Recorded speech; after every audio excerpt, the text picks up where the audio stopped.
Hey, howdy, and hello, internet and tractor pulling or social media enthusiasts. Mike Idle, Kenzie Teeting, Beer Money Pulling Team. Let's Grow Pulling Podcast, Monday night, August the 12th. And Kenzie girl, talk about a week in pulling. We talk about how like a driver, this driver needs no introduction. A week that needs no introduction in the world of pulling. It is Thunder by the River and National. I'll point to the football jerseys because I don't have an NTPA sticker over here. But Outlaw, biggest week out there for Outlaw and NTPA. Thunder by the River in Wisner, Nebraska. National Tractor Pulling Championships. Bowling Green, Ohio. You don't even need to say any of that. All you have to say, Bowling Green. You could shorten it to 2 letters, BG, baby. If we say BG and you're a tractor pulling fan, you know exactly what we are talking about. We just lost Kenzie, taking a very important phone call. I'll give everybody out there, let us know in the comments who you think just called her. Take a wild hint. Look who's not on the podcast right now. Take a wild guess. I bet we can all guess who is calling Kenzie. As a matter of fact, that seems like something we could do a handshake bet on. Do you guys follow handshake bets? Kenzie, we're doing a handshake bets. You've heard of handshake bets. You know handshake bets, right? We're doing a handshake bets on who we think just called you. Okay. It's a handshake bets. Take your wild guess. I'm going to go ahead and put $5 on Mr. Jason Schultz. Oh my God, Mike, we have a winner. We needed like an over-under on like the likelihood as to whether or not. Yeah, I just asked everybody. I just asked everyone. I said, look who's not on the show, and let's take a wild guess who just called Kenzie. Is that his call saying that he's moments away from joining us? I don't know if you can see it. Oh, the Tesla. So everybody, Kenzie is alive from the production trailer, the Outlaw production trailer at the Iowa State Fair. We're behind it right now. But live the stands from are right the over State there. Fair. Yeah, recognizable bleachers. So, folks, let's get strapped in. Let's get settled in. Kenzie, you're live from the Outlaw trailer.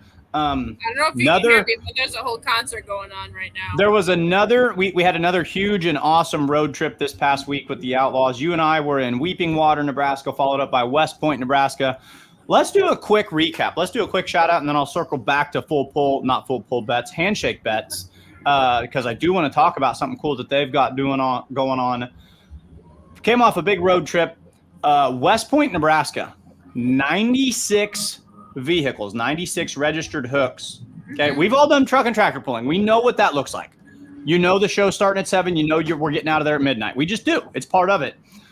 That show was done in 2 hours and 51 minutes. We hooked 96 national competition level vehicles in less time than you could watch a standard baseball game. You were in the production trailer. You were making things happen. What was that like from your side of things? It was great, but it was so fast paced. I was clicking buttons every 2 seconds. I was like, we had a commercial dump. We talk, people on social media talk about a photo dump. You had a commercial dump. The limited pro stock class must have felt like they were the most featured class ever because there was a 90-second commercial slot between every vehicle because that was the only time we had to play them. So exactly. No, that's to me, this is the world we live in. Baseball is saying, how do we get more fans? Football is saying, how do we get more fans? Pulling is saying, how do we get on the map? Pace of play is the number one answer that you see in all of these things. When you have a show that is that high level at that fast pace, that is truly a pulling fan's dream right there. The track was perfect. The vehicles were on their A game. No sled resets. It was an impressive feat. Kurt Van Beek, the owner of the Outlaw Truck and Tractor Pulling Association, live from the Iowa State Fair on Let's Grow Pulling. How are we doing this evening, Kurt? Oh, we could be a lot better, Mike. But we're gonna power through tomorrow if we can. Do you still have on your fashion statement boots that I saw on social media a little bit ago? You had quite the wardrobe choice going on out there. I am quite the fashion expert, yes. But you have dry feet where other people might not right now, and that's all that it's about. So, I've bragged all year long, Kurt. The Outlaws have had only one rainout. We've only had a single, and it's the Outlaw schedule. It's a marathon. We don't want to speculate early, but this is the first time we've seen rain since Ravenna. Yep, it is. Yeah. And I think we'll be okay tomorrow. I really do. We might be a little late getting the trucks in and, start the show at 2 o'clock, 2:30, but we'll get it done by 6 o'clock. But, yeah, Wednesday looks a little sketchy, so we might have our second one on Wednesday. But I think we'll be great tomorrow. Good.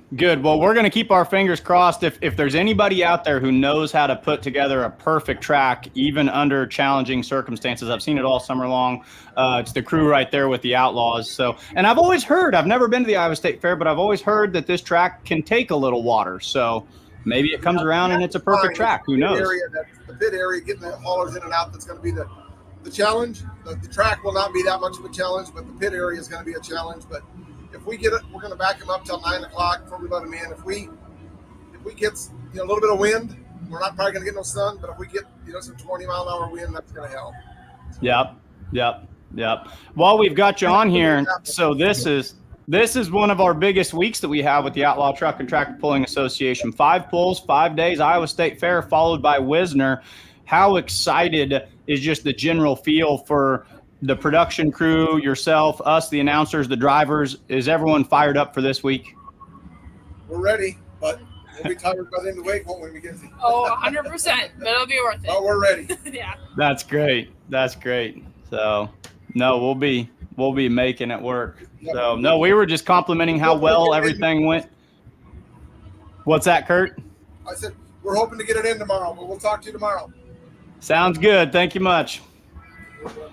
Live from the Tesla, Mr. Jason Schultz. He's literally. How is everything this evening, sir? Is Paul still in makeup? Is he done with his makeup yet, Kenzie? Oh, in makeup. I thought you said Macon. Oh, I was yeah, like, Paul's what's he still doing in in makeup. Yeah, what's he doing in Macon? He's gonna shine his head a little bit. I love it. So we're ready to How's it bring going him tonight, on. guys? I think without It's going further ado, excellent, Jason. The one and the only. Jason. You can't hear me? No, you're very soft. Just come in here. Jason Schultz, kind of a shy, soft-spoken individual. It's hard to get him, out of his shell. So just give him a moment, Kenzie. No, he's literally 20 feet to my. I know. I saw his Tesla, so I'm a little. Is there? Are you two fighting? Is that what's going on? Is that he had to sit? You made him sit in the Tesla because you're frustrated with him. He drive all this way in that traffic, so I made him sit out there. He says no. Yeah. We're gonna get a live. He should have brought his phone. Let's see if we can get a live walk. But no. So everything was awesome last week. Things for the Outlaws are going to be huge this week. Things in Bowling Green are going to be huge this week.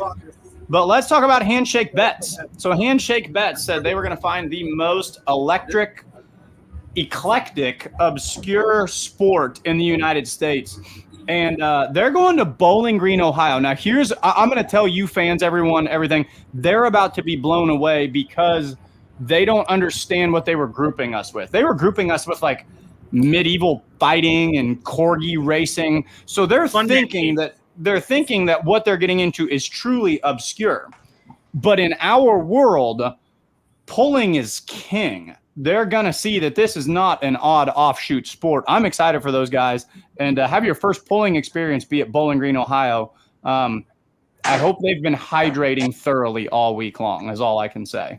They're young. They're ready to party. Paul Romack, how are you, friend? Good. How are you? Great to see you. Good to see you. Pickneyville, Illinois, last night, actually at noon today, I was 15 miles from Pickneyville, Illinois, and I've been driving all day to get to the Iowa State Fair. So Really? Yeah.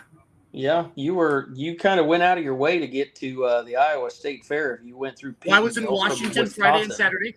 We live streamed ITPA and Outlaw, and I went to hang out with some Olzauer guy on Sunday. So Heard of him? Heard of him? Yep. Heard of it. So, well, I've heard nothing but good things about Pickneyville, Illinois, the American Fishermen's Association. I know you've been trying to get us down to come down forever. It's just a tough week. Bowling Green, Wisner, Nebraska, some of the biggest polls in the state are going. You mean to tell me a Tesla doesn't have its own live streaming capabilities? Amateur hour. Thanks, Colin. You turd. It actually does. I just don't know how to set it up. I just want to be. Yeah, Pickneyville is on a bad weekend for pulling, I guess you could say. It's a good weekend, but it's a bad weekend if you're competing with Bowling Green and Wisner. Now, Holzhauer was telling me that track there is just stupid good. He doesn't know what it is, but the guys know how to build it. He said it's seriously one of the best tracks he's ever had his tractors on. Is that accurate? It is very much a power track. I don't know what it is, if it's the clay down there or what, but those guys, I've seen them pull it off, pouring all afternoon, and they make a track that it keeps getting better every year. I think last year we had tractors from 7 different states. And there's expected to be more. It's probably one of the biggest 4-1 classes in the state this weekend. Same way with the 85 limited pros. Been seeing a lot of good 5-inch pro action coming out of the ITPA. We're getting 10 plus tractors in some of those classes, so it's going to be a good weekend. And they put on an awesome show in Washington, Paul. Yep. Yeah, they've got, they'll have 3 nights of pulling. So, they start Thursday night. They've got the light supers, 6850 pro farm, heavy supers, and the 11 pro farms on Thursday. Friday, they got light mods, 85s, 95s, pro stocks. And then Saturday, they've got the 85 limited pro, the 95 pro farm, and then the 95 limited pros and your pro stocks. So it's every night there's something going on. They've even got pulls on Sunday, I believe, antique pulls. And then just the show itself, you have, if you're into steam engines, this is the place to be. They'll hook a steam engine. I've had a video out there, I think it was last year when I put it out there, but they hook a steam engine to the sled and do a spark show every night. Yeah. They do all kinds of stuff. There's threshing demonstrations. Anything that you can think of related to farming. There's swap meets.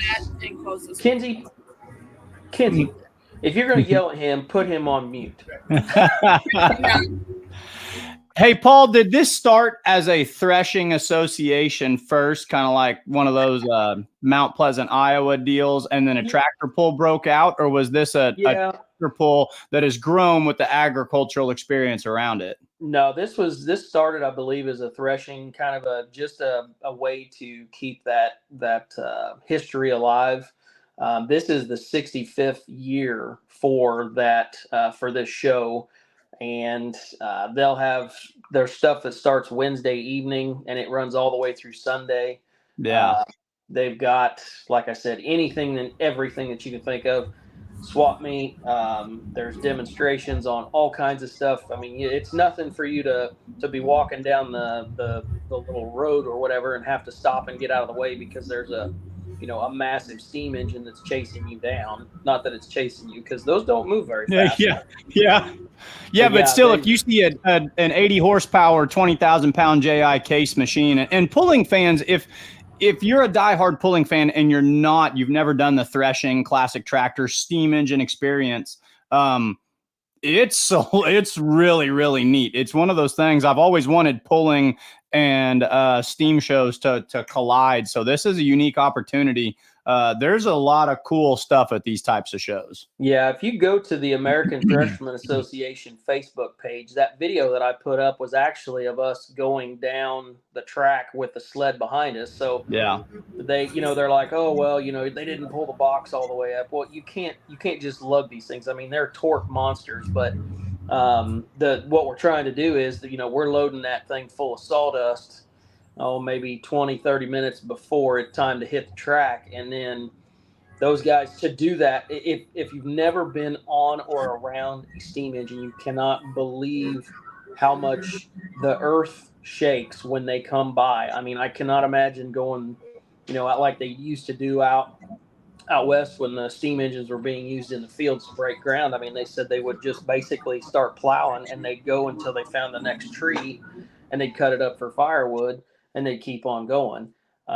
Just massive machines. You'll see all different sizes. The biggest ones they have here, I believe, will be the 110s. There's a pair of them that are there, but I mean, the food there is, if you do make it there, I highly recommend. There is stand there real close to the grandstand that sells cobbler and ice cream. They've got like 4 or 5 different kinds. If you leave there and eat nothing else, make sure you stop and get some cobbler, because it is fantastic. It's homemade right there on the grounds. Well worth it. The steam engines, to put it this way, to understand the torque on them, they're single cylinders the steam power, but they're single cylinders that are coming in at like 1,000 cubic inch, is almost in your mind. So, no, I've seen the same video. It doesn't matter if the box is moving. There's not a sled out there that could stop it, because the thing on its own weighs more than the sled. Yes.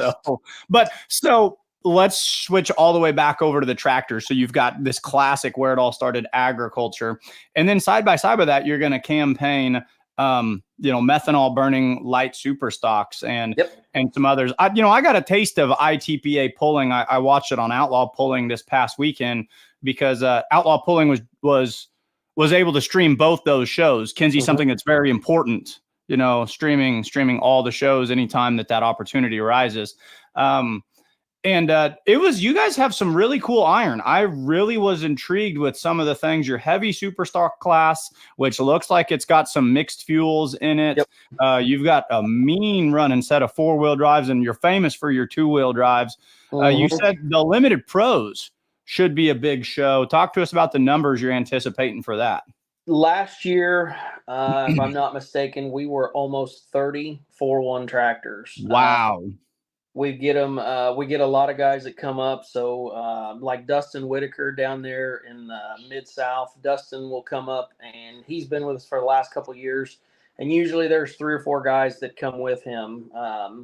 We get them. Sometimes we get guys from Ohio. We get a lot of guys from Missouri, Indiana. There's just a lot of them. And like I said, you talk about some of the heavy supers, the Squealer, the Meese family. Of course, if you know super stock polling, you've heard of the Meese family. The Squealer, when I grew up as a child, there was only one tractor that scared me. And when I watched the Squealer, because I feel like it used to pull as a light super or something nutty like that. The wheel speed, and it just, that tractor was the only thing that I was like, oh man, this one feels like it's gonna get a little funky before it's over. Legendary tractor. That's the way that Daryl would pull that thing back when they had the old chassis. So kind of the lineage of that chassis, they built it as the light super, and then the Kessler family, who run the night shift tractor now in ITPA, they bought that chassis from the Meese family. And then that chassis has now, since it was an ag chassis, has now been converted to a 6850 Pro Farm that I don't know if it's planning on being there, but that tractor has been around for quite a while. But when they built the heavy super, and if like I said, if you know light super pulling in the did you lose me? Oh no, it's Jason. He's plopped on top of. We can still hear you. Okay. Well, they like I said, that chassis you've known, it's been around Illinois for a long time. We've got Bernie Plots. So this year, the feature tractor at the show, they always have one for the tractor show itself, is what do they call it? The Gathering of the Orange. So Alice Chalmer is the featured tractor. So everybody loves to see the orange tractors. Mike Egan runs a heavy super sometimes. But yeah, then like I said, with the 5-inch Pro stocks, the ITPA went to the 5-inch Pros. I think we've been seeing like 10 and 11 of those. And there's a good chance that there'll be a couple more coming. I do know that if you've been following social media, the wheat fed tractor of the Justison family is alive. I believe they're actually pulling at the Illinois State Fair tonight. The ITPA is. And I don't know if the Pro stocks are there, but the wheat fed tractor is ready to come back out. I believe they're going to try to get it out this week. So there's a good chance that tractor will be there. And it hasn't been out since last year. It had a pretty bad issue one night, and there was a lot of oil, a lot of parts on the track, and it's come back as a 5-inch Pro now. Yeah, the 5-inch pros will be interesting because I believe that's one class that's not at Bowling Green. I always kind of it's fun to speculate who you think's going to be where, Yep. and so of course you've got Wisner and BG kind of the big magnets this week, but the 5.0 pros I don't believe hook at Bowling Green, and while they would hook at Wisner, some of those Indiana, Ohio, Illinois guys might look at their schedule and be like, we're a lot closer to Pickneyville than going all the way out to Wisner, and I think the 4.1s are probably falling into a similar scenario. Jason, Yep. Kinsey, the 4.1s don't pull at BG, do they? Or do they pull there now? No, it's only Grand National. That's what I thought. Well, I didn't know because Toma started delving into the 4.1 scene and a couple others a little bit, and I didn't know if BG had followed that as well or not. So yeah, but with the 50 mini rods and probably 50 two-wheel drive trucks that they're expecting, they can't pack another 50 vehicle class in there. I would say at least. I truly 50 at least on the two-wheel drives and possibly the mini rods. Yeah, there's so many of those vehicles out there. But yeah, we'll have good numbers every night. One thing that they do is on Saturday afternoon, they started doing something. And Jason, you got in on this I want to say many years ago, but a couple years ago, down at Cape Girardeau. So they have a wish ride kind of thing that they do, and they've got a young man who's fighting a battle that I hope that no one else ever has to fight. But that young man is going to pick a vehicle, I believe, and he's going to take a ride down the track on Saturday before the show starts. So it's kind of that. It's not affiliated with the Make-A-Wish Foundation, but it is something that they do. And then in order to raise money for them, Kinsey, I sent a picture of the quilt. So we've got a quilt that pullers have donated T-shirts to, and one of the there it is. The dog doesn't come with it, but the pullers in there. So there's some DNR pulling, the High Cotton Pro Stock, the Couch Family Farms, they've got theirs in there. There's a couple more in there, the Rhapsody tractor, the 4.1 of the Barker and Elson families. But we're going to we're not raffling, sorry. We're going to auction it off prior to the hook on Saturday night. And that money's going to go to the family of that young man. So something we like to do. I'm sure they'll be live. You can check out anything you want to know on the American Thresherman Association Facebook page. They're down there now. They've been setting up for it last couple of weeks. There's just, like I said, there's always something going on. They usually have stuff all day, and then about 5 o'clock they'll take, I don't know, they kind of shut down for an hour, not necessarily shut down, but everything kind of stops. Everybody's able to get something to eat, and then you go to the track for the tractor pull. There's all kinds of stuff for kids to do. So it's a cool show, and well worth the trip. I mean, you talk about people showing up on this weekend. There is one weekend like every 10 or 12 years in the cycle that this show is not on the same weekend as BG. And I've been standing next to a guy by the name of Don Masterson down at Pickneyville. So Kevin and Don have been here before. So you never know who's going to show up. That's what's fun about a weekend like this, because when you get these big destination pulls, and then yours is located, right in the middle, that's going to make things kind of fun. I know when I was at Wisner last year, there were several, you walked around the pitch and you're like, wait a minute, so-and-so is here. We didn't expect that. And I know, of course, Bowling Green and a couple other places. That one of my favorite things about pulling is, you could be anywhere at any point in time. Oh, we're in Pickneyville, and Kevin Masterson's going to hook to the sled. Like, this is awesome. That lights your fire as a promoter, as a fan, as a competitor. So that can happen this week, Yeah, and they do a good job. I mean, they know they pretty well know who's going to go to Bowling Green and Wisner. But if there's some guys that are kind of on the fence, they'll reach out to them, and I would recommend that promoters do that. If you've got somebody that is kind of a draw, let them. Give them a holler and just say, hey, we'd appreciate it if you come. You never know. Mark Ulmer told me that over these past weeks. He said you'd be amazed at what a phone call would do. He was out pulling in some middle of someplace, Nebraska, and I don't think his class was even there. He was actually hooking a different class. And I was like, Mark, what are you doing here? And oh, they called me and I wasn't doing anything. And Yep. okay, I went ahead and said, well, I'll come down. Yeah, I think that's one of the most underutilized resources that promoters can do. Get on the phone, and if there's someone you would kind of like to see test your track out, call them. Yep. Yeah, that's exactly what you have to do. I mean, like I said, you don't want to be you don't want to be hounding people or whatever, but just invite give them, holler and say, like in the case of some of those 4-1 guys that come up from the Mid-South region, one of them came up, and then the next thing you know, they're like, hey, I'm going to tell my buddy he wanted to come up and know if he could get in or what's he got to do, or ask questions about the per day hook fees and things like that. Just get that information out there, and that would help tremendously get some draw to the event.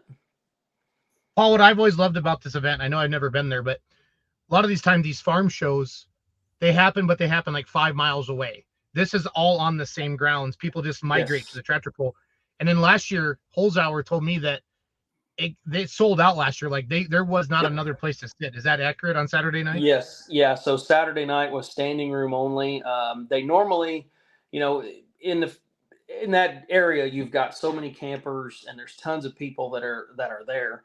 They have some tarps that they hang up around the track so that, people don't just come up and watch the show for free. Because ultimately, you've got to pay for the show. But when they do sell out, they drop all the barriers and everything. And it's just whoever's there is there, because it literally, it sold out. It was standing room only last year. And, as far as that goes, I'm not sure. You'd have to call them if you get on their website page. If you've got someone who wants to come, maybe your dad comes and he doesn't get around too much. They do have golf carts there that can be rented to drive around the show. You'd have to call for it to see if they've got availability. But, when my mom and dad go, I usually try to get them. We try to get them one. We all, of course, with the tractors and stuff, we've got side-by-sides and everything else. But there's golf carts around. They do allow you to bring golf carts and side-by-sides. You have to pay a small fee at the gate, but instead of walking around, this is a big grounds. You can do it in a day's time, but at the end of the day, you want to sit down and watch a tractor pull. And there's nothing that says you can't go out there. You'll see garden tractors all the way up to, like I said, 110K steam engines doing plow demonstrations out in the field. They've got crawler tractors and veneer saws, and I mean all kinds of stuff to see. There's a little bit of everything.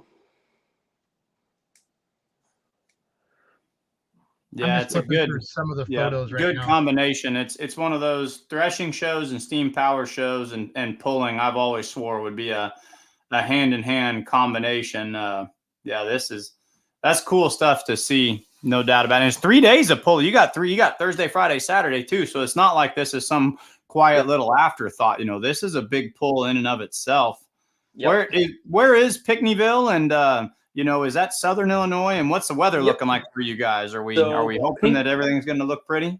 Weather looks good. Pickneyville is kind of down in the Carbondale area. It's west of Carbondale and a little bit north.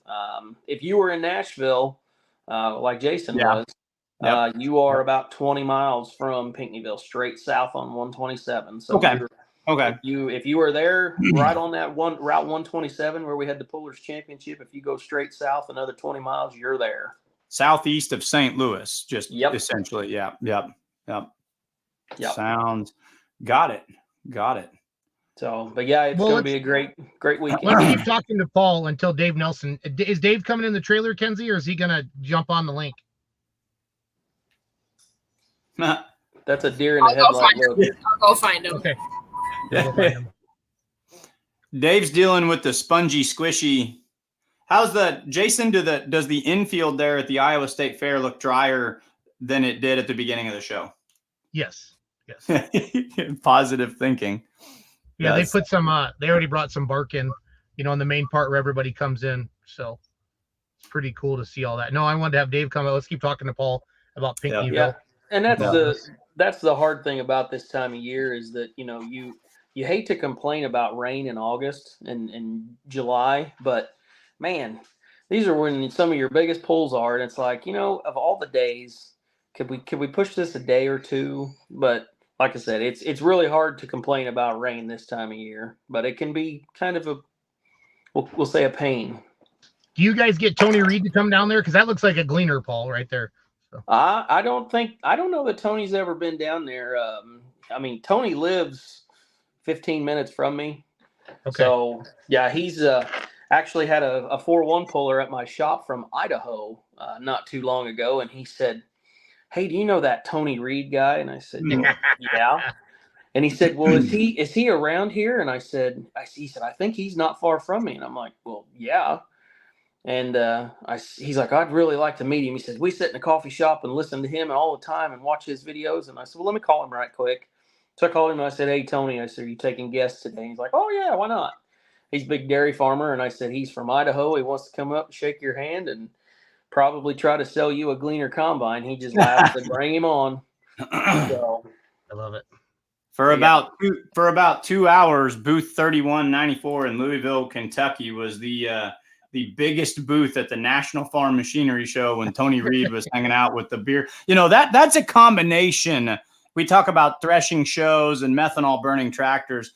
A match made in heaven is Tony Reed and the Beer Money Pulling Team. That was Tony Reed and Jason Schultz packed together in the same. I got someone better. I got Mr. Beckman.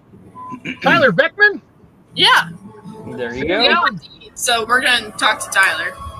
All right. Paul, good luck in Pickneyville, buddy. Good to see your face. So. Yep.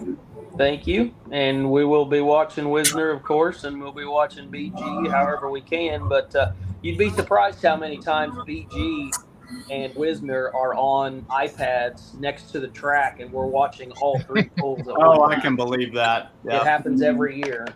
Yeah, I love it. But no, hopefully you guys get good weather, and we'll see you all down the road somewhere. Awesome. Thanks, Paul. All right. See y'all. Paul Romack, everybody. Talk about Pickneyville, Illinois. We discussed it. Mike did a great job. Big weekend of truck and tractor pulling. Speaking of big weekend, the Iowa State Fair, it's my fair. I grew up as a kid. I grew up about 60 miles east of here.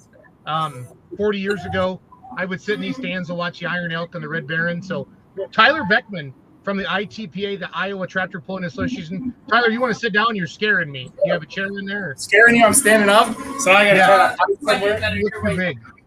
We'll find somewhere to sit here. Yep. Now there we go. There we go. For those of you coming to the Iowa State Fair tomorrow. Fair time, Jason. Yeah. And we're going to start at 2 tomorrow instead of noon, right, yes. Tyler? Yes. Okay. Perfect. Yeah, it's a little wet down here. They've had a lot of rain the last 2 weeks down here, and we got a little more last night and this morning. And then it's been kind of drizzly here the last, 2 hours, 3 hours. Yeah. So we made it into our parking spot late enough with a whole crowd of people watching. I didn't have to get pulled, so I'm calling that a win. I like it. Well, let's talk about the state fair, what it means to the ITPA, what it means to the Outlaws, Tyler. Yeah. No, this is a great deal with Iowa Tractor Pullers. We've got, I think there's 40 workers on our list. You know, we've been building on that, but we've had a lot of guys come back for 4 years now. So, you know, Iowa Tractor Pullers we'll park everybody. We got entry, scales, pushers, track crew. You know, we've got a great group of, like I said, 40 people now we got coming back again to help down here at the state fair. We're getting a lot of pullers, a lot of pullers in the Outlaw that are part of our group that are helping too on their days off. You know, they might pull on Tuesday, they help on Wednesday, or they vice versa. So it's great to have a lot of pullers help. Kind of let them guys see the other side of putting on a show too. Mike, can you open the app and let's talk about the classes for each session? Do you mind doing that? Let's check it out really quick. So right in here, folks, download it. Free to play, free to use, free to download. Outlaw Pulling. And at the Iowa State Fair Tuesday, we've got the super modified two-wheel drive trucks, the diesel super stock trucks, or not the diesel super stock trucks, the diesel super stock tractors, light limited modifieds, limited pro stock four-wheel drives, and the regional light limited pro stocks. Jason, I saw you made a pretty, I guess, emotional or heartfelt, maybe heartfelt would be the word. What does it mean to be seeing this? I'm going to interview you as an owner driver. What's it mean for you in that diesel super stock class to be watching your tractor going down the track at a place that holds so many memories to you? Well, just, growing up with my dad, be bringing me the fair every year. The fair was always right before we went back to school. It was kind of our last hurrah. And I remember sitting in the big grandstands and watching, all the legends that we think of today as legends. And, everybody knows Ernie Ropp and Warren Ropp are my heroes. And last year Warren was here and I actually ran over and I gave him a big hug, took a selfie with him.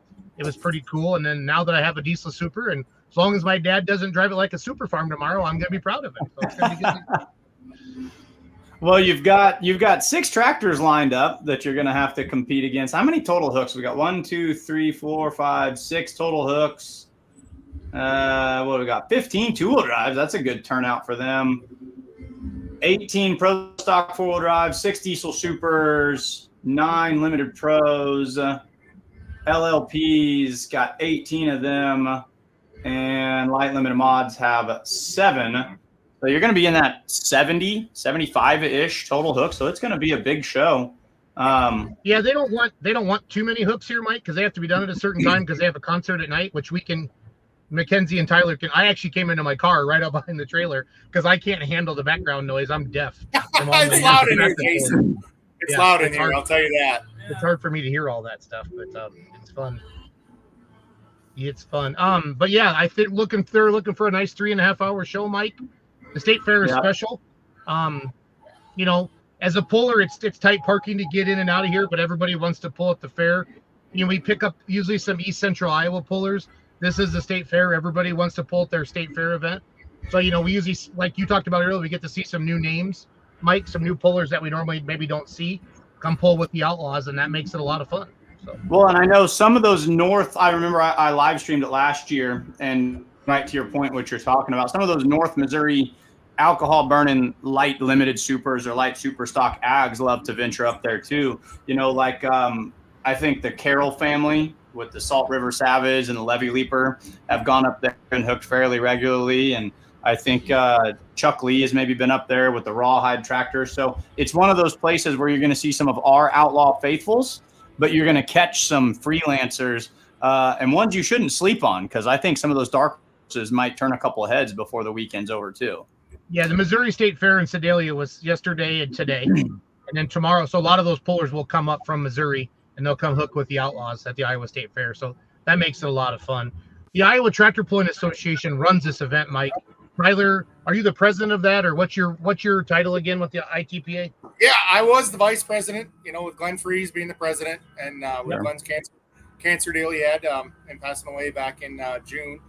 Kind of stepped into that role. We kind of had a little short meeting and I kind of stepped into that role here a little bit, still learning the curves with everybody and who contacts and all that stuff. But, this being the 4th year, we've kind of got a lot of things just tweaking here and there. It's same stuff, different year, which is great to see. But, we can make adjustments here and there that's what we're looking for, and it's State Fair week, man. It's great.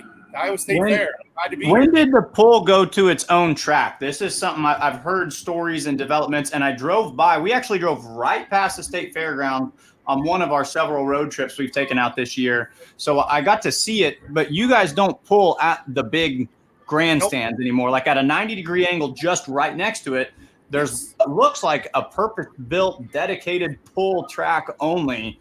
When did that transition happen? 2021 was our first year we pulled at the new facility. They did not have a canopy over the bleachers. That got put on in 22. So we've had that 22, 23. Now we'll have it 24. But yeah, this will be our 4th year on this track. It's, to me, the first couple years, they brought new clay in or new sand in, dirt in, what do you want to say, for the track. And it's been getting a little better every year. But, I always tell guys it's hard to have a track to be able to pull from noon to 4 and make it great all along. So it's like we got a little more sand, but it's easy to keep it a little bit more on the water in it, so it doesn't get dry, that it doesn't get muddy either. So, it's a lot better than the State Fair track that used to be here in front of the grandstands. We've always dreaded the State Fair tracks. Oh God, what kind of tracks we're going to have. But I'll tell you what, this one here, the sled guys do a fantastic job of getting the sled set right. So guys are still going 300. We got a great show we're going to put on. 70 hooks, 35 a track. With this outlaw crew, we can roll through that no problem in 3 hours. Yeah, I saw that firsthand. Jason, our show out there in West Point this weekend, we hooked 96 vehicles in 2 hours and like 51 minutes or something like that. Know that the Outlaw crew, when they're on their A game, as they typically are, they can make a show happen. It's really something to see. And we've always kind of slowed down the last couple of years to make it last a little longer, which is all right. We're not trying to roll through, but I know we can if we need to. Yep. I just went live on the Outlaw Facebook page, Mike. That is Tyler Beckman, everybody. That is not Kenzie. He came into the production trailer. That is Tyler Beckman, the owner and driver of Born Green, the Diesel Superstock, president of the ITPA, Iowa Tractor Pullers Association. Are we going to do anything special for Glenn, or can we not talk about that, Tyler? Do we have anything planned, or is it secretive? Yeah, we've kind of got a few things we've been working on back home a little bit. We've got some different first place plaques we've kind of made in honor of Glenn. I don't think there's any big tributes going on, but it's just Glenn. This was a big thing for him. I mean, he really wanted to get this back here in 21, and it's just he really got the last couple of years got a lot of stuff lined up and really working good. But yeah, we've got a little bit of something for guys to remember a little bit. We're going to continue to do that. I mean, Glenn loved the state fair almost more than anybody I've ever known, and I mean, the state fair is just as important to me. I mean, I've been coming down here since before I was born, probably, because my dad and mom were always on the track crew. So I've been coming to the state fair for 39 years now. Awesome. No, I'm excited for tomorrow. It's just special me. I mean, growing up in Iowa, we lived on a farm, Tyler, and we just worked, or I didn't work because I was a kid, but we never went to town much. You know what I'm saying? No. But going to Des Moines was a big freaking deal. It was a big deal. It was, and I didn't have livestock, so for me, coming to the fair, it was all about pulling. Hey, we're coming to the fair to, when we were younger, helping Dad do the track stuff. We were setting track up with the tech guys then, and then when I was flagging and doing teching at the same time, we were setting track up and flagging and all that stuff. So I mean, it was been doing it a long time, and we're just I feel like they did such a great job here with this park, to still keep the pull here at the state fair. I'm lucky. It's a long week, but it's such a fun week. Get done here, we head right out to Wisner then. Just these two work hand in hand so well. Yes, they do. And it's not a terrible drive out to Wisner from Des Moines, so that's good for the pullers as well. Again, fans, we're going to start at 2 p.m. on Tuesday instead of noon. We're going to give it a little more time to dry out tomorrow, but everything else is the same for tomorrow. Pullers, if you're wondering what time you can get in tomorrow, we're going to make a post on Facebook at 7:30 a.m. tomorrow morning for all that. But then I think they usually open up the gates 1 hour before pull time, Tyler, because there's always a big line every year. Just talked to Kurt a little bit ago. We're shooting for – Kurt says 11, and I said I'll be happy if we don't let him in before 10, but I think everybody's going to want to be in at 9. So it's like, well, somewhere in the range there, that's when we're going to let people in. So, we're going to try to do our best. We got a little bit of things to dry out in the morning, so me and the rest of the crew are going to be up early trying to do our best to get it set up so we can get rigs in and out of here. The weather forecast looks okay for tomorrow, right? Yep. We should have sunshine and some breeze, and I think that'll be great to dry stuff out. Good deal. We'll have to regroup tomorrow night and see what Wednesday brings, but we're at least going to have one great show tomorrow. I like it a lot. I do too. I'm looking forward to it. Now we're pulling tomorrow, Jason, so it's even better yet. I said the Super pulling tomorrow. The Diesels are pulling tomorrow. It's even great. Super happy. And great to see six of them here. I did see your dad's second hook, so it's like whenever your dad gets to drive, he's early, and when Doug drives, he's late. So yep. Is there some sort of handshake bet? Yeah, Dad thinks they're picking on him. I'll let Jason do the betting. Yeah, I didn't know if you guys were going to do a red versus green in the diesel super class since it was the state fair and have a little handshake bets action going on or something. my bet will be, can we all make it to Wisner? That's my bet. Can we all? Yeah. What's the over under on everyone parking at Wisner? Yes. Let's do that. Hopefully all of them. Yeah. That's what I mean. I'll take that bet. All of us. All right, fans. Iowa State Fair tomorrow, 2 p.m. Wednesday, 2 at noon. Again, they pull during the day because there's big concerts at night. The Iowa State Fair is very special to the state of Iowa, to the ITPA, to the Outlaws. This is Tyler Beckman, president of the ITPA, as well as a diesel superstock competitor. Tyler, thanks for coming on tonight. And I'm glad you're going to have some sunshine tomorrow to dry this place out. I was standing out there. Mackenzie found me. I was standing out there, and I didn't have anything going on. So she's like, you, come here. That's how it goes. Yeah, that sounds like Kenzie. You come here. So My English isn't very great. It worked. It worked. I'm glad I came on here tonight, you guys. So thank you. no, thank you. You take care, bud. You guys as well. I'll kick her off so we let Tyler get squared away. Dave Schultz is in makeup, the president of the NWOTPA, Northwest Ohio Tractor Pulling Association. Dave is so proud of me right now because every single time I interview him, I ask him what his title is, but I got it memorized now. I bet it's written down in front of you somewhere. No, I'm sitting in the Tesla because they're sitting in the production trailer and you can hear the concert over at the big grandstands.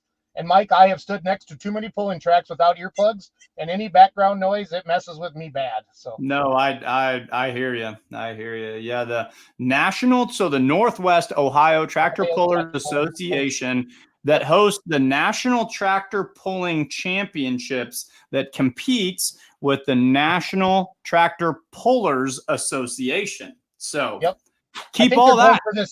I think they're going for this national theme, Mike. Do you feel that at all?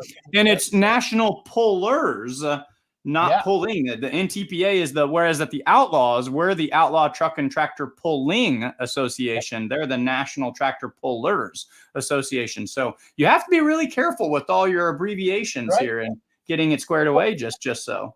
And before we bring Dave on, tomorrow night at 6:00 on Facebook and YouTube, we're going to have our weigh-in show on the Full Pull Facebook page and YouTube. To talk about some of the lineups. We're not going to read off every competitor, but we got some really, really tight, crazy point races, Mike, coming in. And you can, there's 34 competitors signed up for Grand National Points in the two-wheel drive class, and I'm sure there's going to be 50 or 60 of them, Mike, there at Bowling Green. You could flip a script in a two-wheel drive class pretty quick. So there's some good storylines heading into there. So Dave Schultz. Jason, how you guys doing tonight? Good, man. Excellent. How are you, sir? Welcome to Let's Grow Pulling, Dave. Dave Schultz, everybody. Again, president of the NWOTPA, Northwest Ohio Tractor Pulling Association. So Bowling Green had their county fair, Wood County Fair last weekend, right? Yep. Yeah, well, they finished. It finished a week ago Sunday. Okay. And when did the Blue Shirts take possession of the fairgrounds for your guys' event? We took possession of the fairgrounds Friday night, about 8:30 in the evening. Okay. And the first puller, Jeff Hodem, showed up about 10 o'clock Saturday morning, waiting to get in. He had the keys to the castle. We couldn't get the key unlocked. And it was funny because we actually were messing with the lock, trying to get it out of the gate, and the lock got turned around towards him and it got locked again. So I had to hand him the keys, and I went, "Oh man, I am in trouble." He made a post on his social media that he had the keys to Bowling Green. So we were giving him a hard time. We told him we had the keys to the castle, and he had to take care of everything. And he handed the keys back. Yeah, very quickly, I imagine. Yeah. So, but things are going unbelievable. Pullers have been coming in a good stream. A lot of them came over from Napoleon Saturday night, early Sunday morning, and the grounds are looking really good.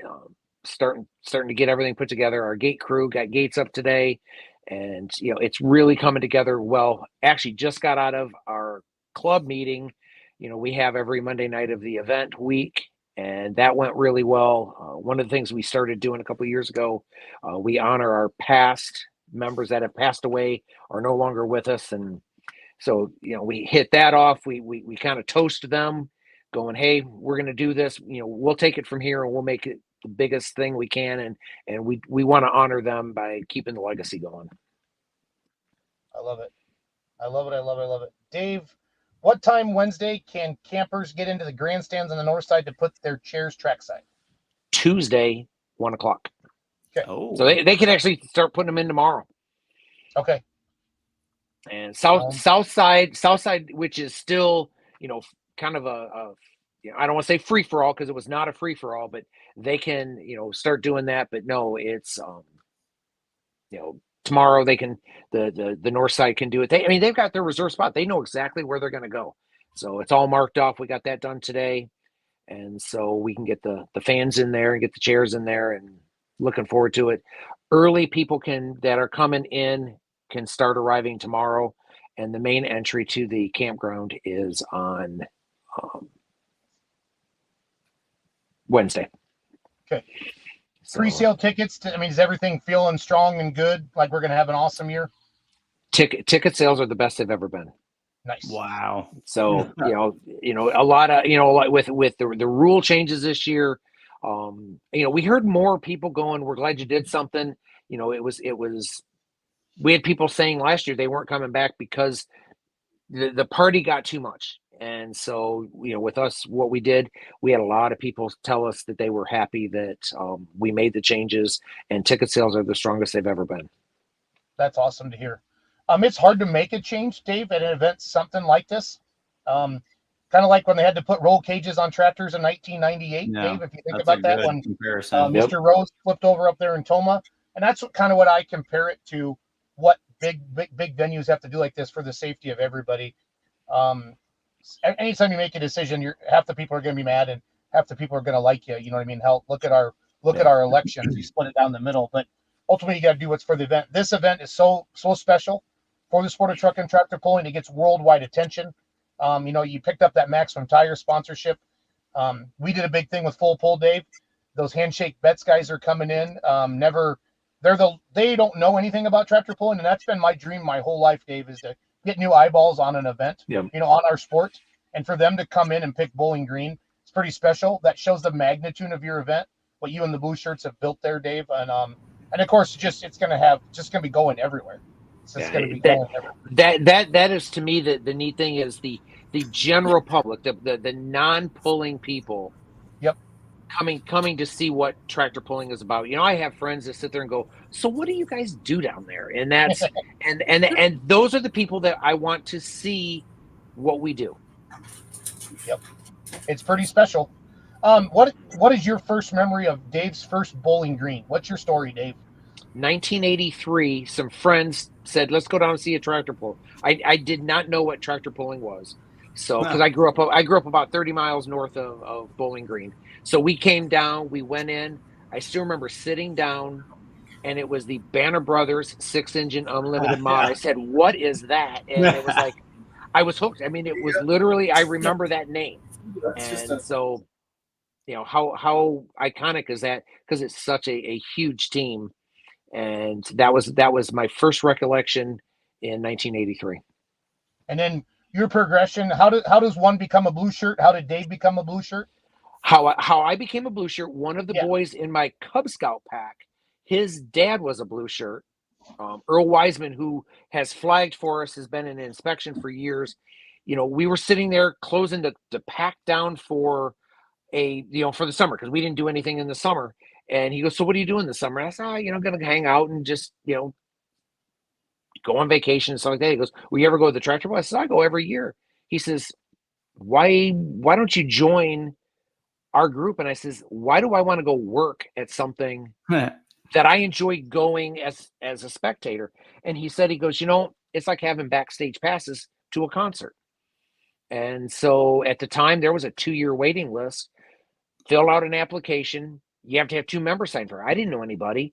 And, Earl Wiseman and John Roller, who was in charge of our inspection for many years, he got John to sign for me. And, so I came in, and doing, media, which I did for a long time, was not what I originally wanted to do. I wanted to be one of the towback tractor drivers. I was going to restore an old Ford 9N Diamond Jubilee tractor, and still don't have that tractor. And, got offered the media position because I could, talk to, in the club, you have to introduce yourself the first meeting. And so they, the director in charge of media says, "Man, I'm a one-man crew and I'm looking for somebody." And, he tapped me, and the rest is history. That's all I've done in this organization, been able to brag what the Blue Shirts do. That's the part I'm totally honored being able to tell the world what all 200 plus Blue Shirts do to make this event. That's awesome. I love the we when I listen to you talk, Dave, because it's so much bigger than just one person. Yeah. Got to be a strong leader. Got to be able to put it all together. But man, without an army of the Blue Shirts, that's the one thing. What is the specific color of the Blue Shirt? Is it like a Maserati blue, or is there a specific color, Dave? It's a powder blue.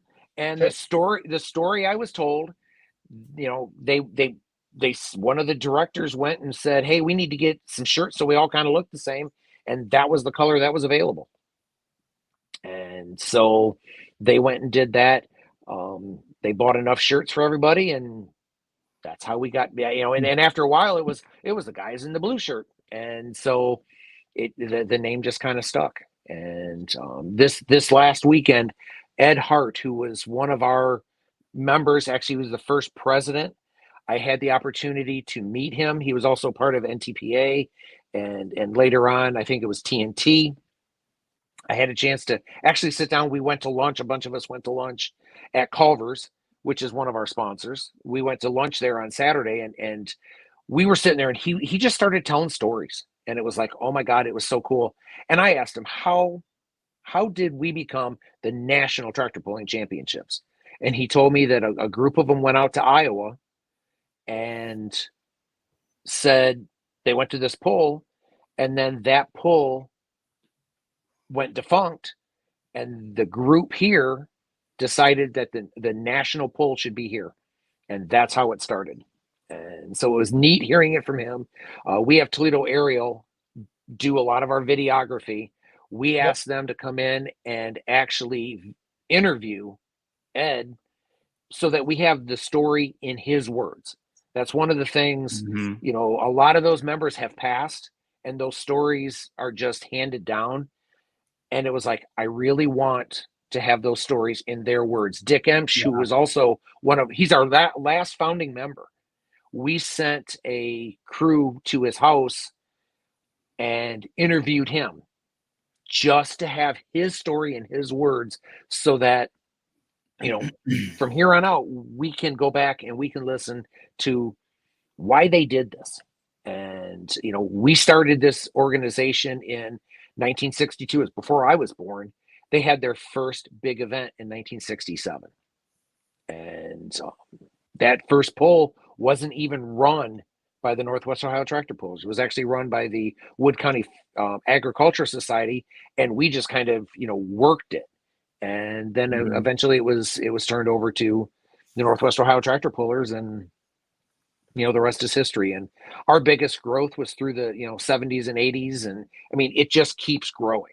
And so it's such an honor to be able to talk about them. And I hear bits and pieces of stories, and I just every time I talk to one of the older members, I learn something new. And that's why through this weekend, I'm going to have Toledo Aerial interview these guys. I want to capture these stories so that eventually we can do one of our behind the hook videos on the blue shirts, because that story needs to be told, and the world needs to know this. Well, you're capturing it almost like the Bible. I'm not trying to be funny. Just how it was always said, and it got wrote down, and here we go. And I'm glad you guys had the foresight to do that, Dave. It's pretty neat.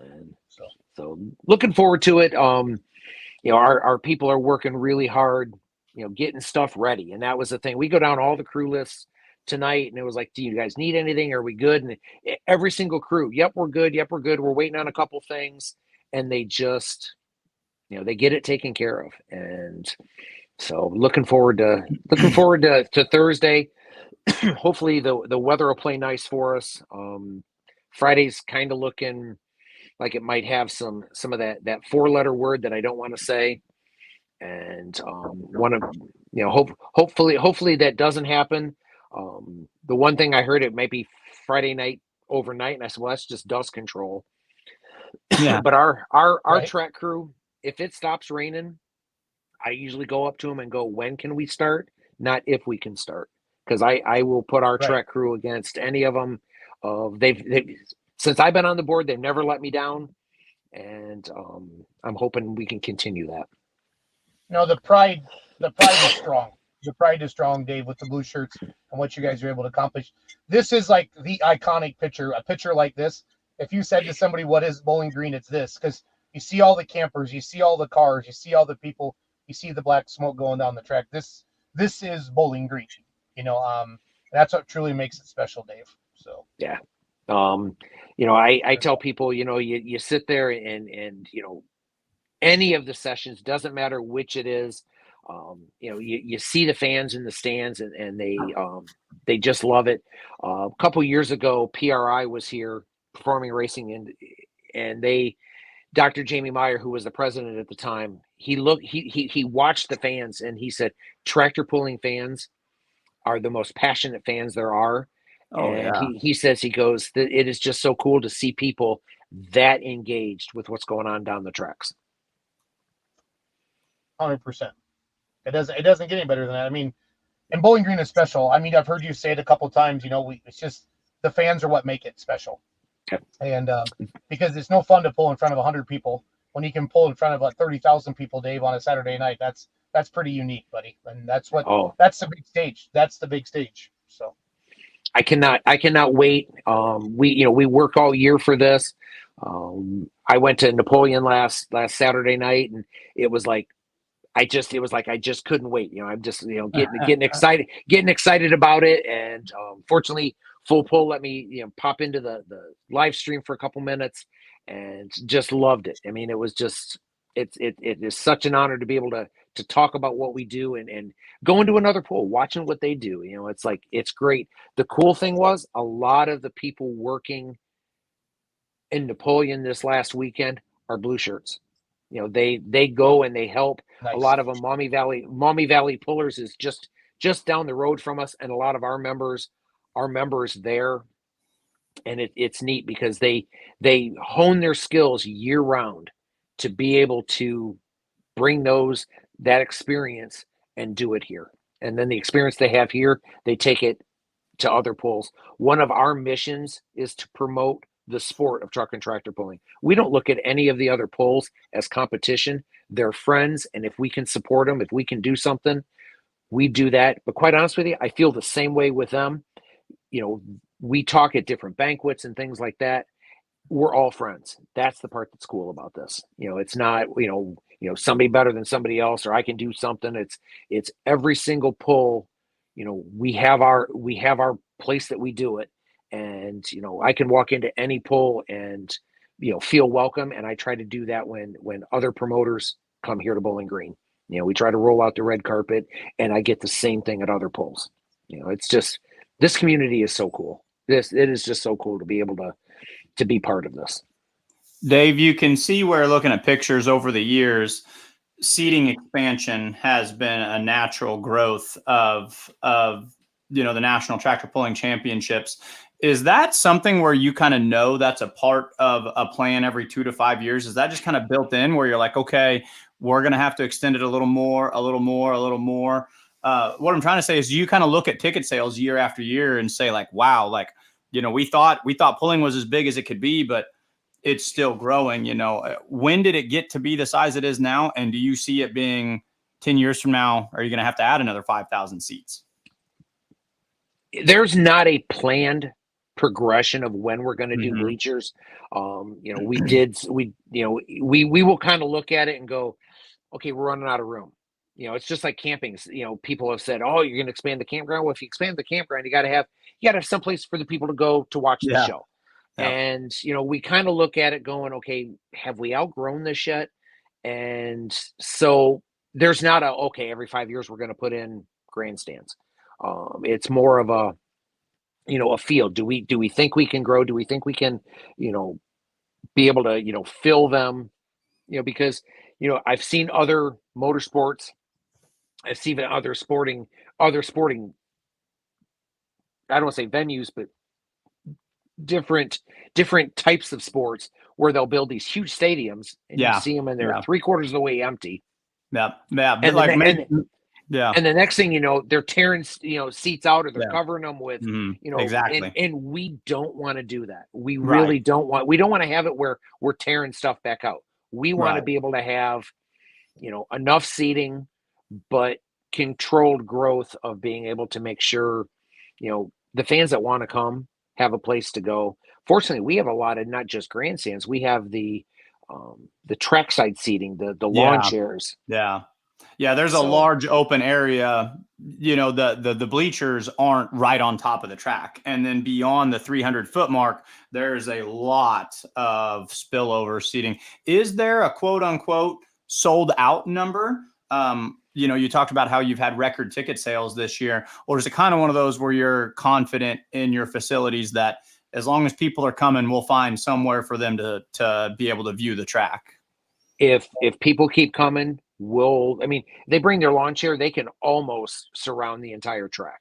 Yeah. So, I mean, you got the starting line area, there's limited, but the one picture you saw, the seating on the south side is actually on the horse race track during the fair. And it actually wraps around the end of the tracks. So people can sit, a good 200 feet past where the track ends, but you can still see what action goes on the track. We have our Make-A-Wish tent, and I've actually stood down there, and you can see it. It's kind of cool because the tractors are now coming directly at you, which is a really neat perspective because you see them coming, and all of a sudden they stop.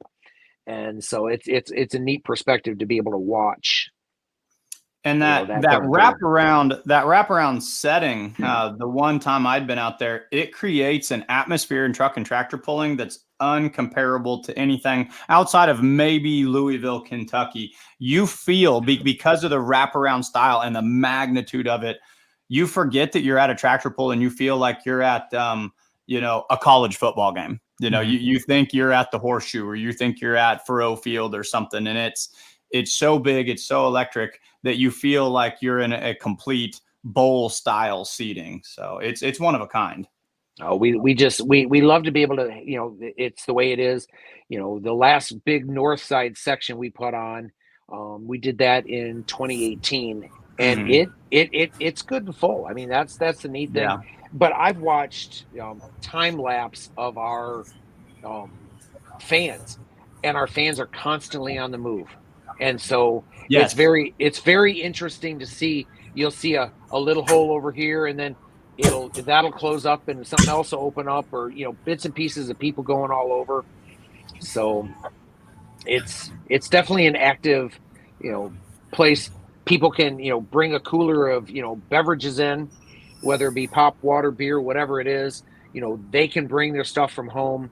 So being able to do that, it's just a neat thing to be able to do that, because a lot of events you can't do that. A lot of events have to buy the stuff there. And you guys have specifics on your coolers. It's got to be like 12 by 12 by 12. And it was so funny because I saw one guy when I was there, he had made a heartfelt decision. He had measured the size of just a 30 rack, a 30 case of Busch Light or whatever his beer choice was, and that the exact size of that case came out to be 12 by 12 by 12. So he just opted to carry. He said it wouldn't fit in the cooler. He goes, so it's gonna get hot, but this is what I'm bringing. So the trade-off was this guy got 10 extra beers and opted to go against the ice. So that was his cooler for the day. So he told me there's two types of beers out there, hot beer and cold beer, and he likes them both. So okay, well, if that's what he wants to do, that's that's a cool thing, to see what some of the things what people put their beverages in. Yep. Oh yeah. For sure. Well, Dave, we're going to let you go. Thanks for jumping on tonight. We appreciate it. I know it's a busy week for you. So, well, I appreciate the opportunity to come in and talk to you guys, kind of spread the word of what we're doing. And, if you haven't, can't get to Pull Town, watch it on the live stream. I want to tell you guys the video quality is unbelievable of where you've taken the video quality and all of that, and the commentary. And it's definitely going to take us to that next level, and looking forward to it, where we go from here. And thank you for coming on the live stream last week in Napoleon. That means a lot to us as well, Dave. Thank you. Not a problem. You have a great weekend. Have a good night. In about 2 days, we're kicking this thing off, so we're ready to go. Awesome. Thanks, Dave. Have a good night. Dave. Thank you. Take care. Yep. Bye-bye. So we can't. I think we got Megan and Doug in makeup right now. Mm-hmm. So let's let them. She's laughing. Doug probably said a funny joke. So looks like they're taking selfies. You think they're taking selfies of each other? Yeah. So we're gonna go. We're gonna go way out west, Mike Idle. Dude, so this is where I was gonna introduce Mike Idle to the pulling world last year. Was Wisner, Nebraska. You know that, right? Yep. Well, this is where you asked me. You said, "What's the next pull you're going to?" And I said, "I think I'm going to Wisner." And you pointed right at me and you said, "You're announcing." And I was like, "All right, man, I'll be there." No, Wisner's got a very special place in my heart. This has become like my Bowling Green or whatever, my Chapel Hill. Wisner is the one that the whole family gets excited for now. A lot of families get excited for Wisner. So, do we have any videos queued up for this one? Yeah, we have the promo and the cool video that Chandler and I made last year. Where's that at? At the bottom. At the bottom. Let's play a cool Wisner video. How about that? Cool Wisner video. I like Here cool we go. Wisner videos. It's a cool Wisner video. Welcome, Outlaw Truck and Tractor Pulling fans, to Wisner, Nebraska. Thunder by the River, the biggest pull in the state of Nebraska. The third weekend of August every year. In a town of 1,200 people, hundreds of outlaw truck and tractor pullers converge to this beautiful panoramic setting with 5,000 horsepower diesel super stocks, multi-engine modifieds, four-wheel drive screaming trucks, big womp womp pro stock tractors, and you get to enjoy this all on outlawpulling.tv. As we walk along where the pullers sit in the trees, and this, Dave, Kurt, this is really what makes this venue amazing. This is the culture. Yeah. So when people say thunder by the river, it's hard to explain. Look, my dad always said, you just put a bunch of cottonwood trees, and then until you get here and you see it and you hear it, it's beautiful. This is what makes it. How long, Kurt, have you been coming to Thunder? I've been coming since year one. I think they're on 18 years now. 18 years? Yep. That's amazing. So what does it mean, Kurt, to have like these big events like your Rock Valleys, your Iowa State Fairs, your Wayne, Nebraska? There's some, like we talk about this a lot, there's you don't have to say the state. Rock Valley, everybody knows it's Iowa. Yeah. Wisner, everybody knows it's Nebraska. What does that mean to the Outlaws and to an association to have these premier events like this where people literally, like before they leave today, like what are next year's dates, and they're already requesting those dates off at work? What's that mean for an organization? I think a lot of it is if you walk through the pits, there's a lot of campers at Wisner. There's a lot of campers at Rock Valley. They're bringing their families, they're bringing their grandkids, and that's the family vacation for the year. Yeah, it's based around tractor pulling, but it's the venues of things to go see during the day in the park, but it's the family event that it brings. So follow us as we make our transition to where the pullers go, heading up to the track.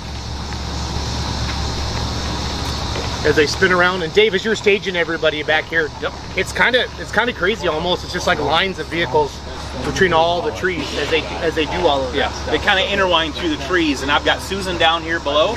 I'm up by the sled because it almost takes two of us, of somebody up there watching and timing and somebody getting them started and bringing them up. But they just kind of keep coming up out of the trees, if you want to say.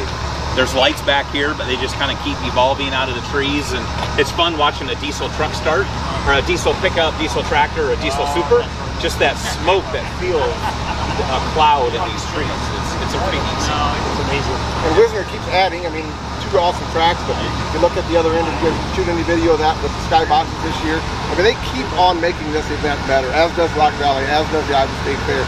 Macon, Missouri is another one that we just came from. Wayne, Nebraska. Wayne, Nebraska. We've got a lot of sites really stepping up saying we want to be a premier event. And venues are going and visiting other venues to get new ideas because they want to be the best of the best.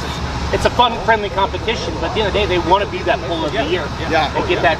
We've got one promoter saying, "Okay, who else is in my group?" Because I want to start evaluating what I they're know doing. who that guy is. We all know who that guy is. I think I talked to him yesterday. So We've all talked to him yesterday. thank you for watching on outlawpulling.tv. We appreciate you. Follow us to Thunder by the River.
I love that you're smiling and just fired up when you see that, because that's exactly how I feel. I'm like a kid at Christmas. I love this pool. How are you guys doing tonight? Good. Great. We're setting on the track. Oh, I'm jealous. Jason, are you excited? Jason's going to be in Bowling Green. Kenzie, you're going to be in Wisner. How excited? Just, Megan, Doug, how excited are you that it's Wisner week? Finally here. Excited. Yeah. Megan, Almost Megan, ready. yeah, Megan, that pause was awesome.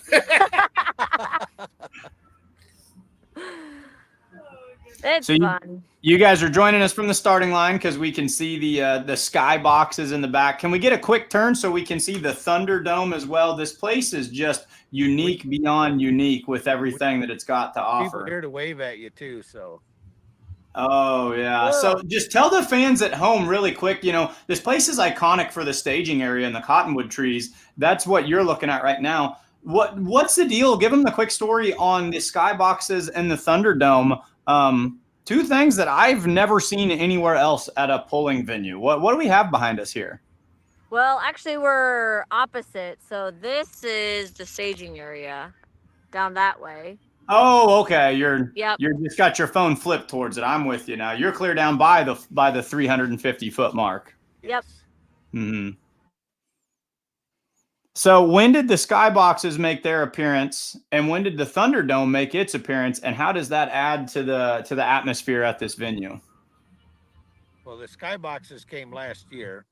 We got them put up about 2 weeks before poll day, but we worked on them for about seems like 3 months. but Yeah. it took a long time. And the Thunderdome, it came about day one, I think, when we started. We had it first in a tent, and then we put up the building.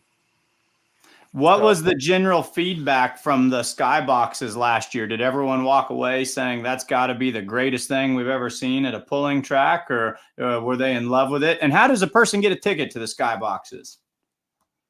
You good if you want? Yeah, no, we had a lot of positive feedback from the skyboxes. A lot of people said, especially that aren't like huge tractor pulling fans, like in our community, you're like, if you're not sitting in the skyboxes, then, great view. To get a skybox seat, I guess, the sponsors were the first ones to be able to, the sponsors were the only ones that were able to buy one. And then, it's kind of like the VIP tent where, you invite your guests to sit up there with you. So you can fit 16 in a box and per night. And so, yeah, it's up to the sponsors to give them to their customers. So this is where you wine and dine them and you schmooze them and you take your local businesses in town, buy a skybox, and they've got some big time investors or something. You take them out to Thunder by the River. So Thunder by the River, I would say people describe it as the biggest pool west of the Mississippi. And they're always saying that, Bowling Green would be the one bigger than it east of the Mississippi. Total numbers. You guys had something like 214 vehicles hooked for the Saturday session last year, the 4:00 Saturday session, which I've attended Bowling Green. That's more than what Bowling Green. So if you're just looking at total number of vehicles, this is arguably the biggest pull in the country. Was that the goal from day one? Absolutely. I mean, but we wanted to make it good, and the show runs fast with 2 tracks, and we got 2 people down on the start line keeping them fired up. So I think last year on Saturday night we had a hook every 3.5 minutes. So running 2 tracks 3.5 minutes, it takes a crew, the track crew, to keep it groomed and cleaned. The guys bringing the start line up, keeping the sleds moving back, and change weights for classes, and just to get everything streamlined and going. Yeah, there's a few glitches every now and then, but to run them through and then give the crowd that awesome show. We don't take any intermission or breaks. We do the trophy presentations on the sideline, maybe if we're throwing weights on the sled or something. So run them through fast, but yet good, I mean, we're trying to keep it moving, but doing it in a nice manner. Definitely. And that's a reflection of what we see, night in, night out with these outlaw truck and tractor pulling tracks. I've seen it all summer long. They're an association that's really good at building tracks, and they work with good promoters like yourselves who know how to get them the right materials they need to build tracks. And you talked about presenting the awards. That's another fun one too. So this weekend we'll be looking at the Thunderbolt, as we call it, right? What's a person got to do to win the Thunderbolt, and how important is that to pullers when they do walk away with that?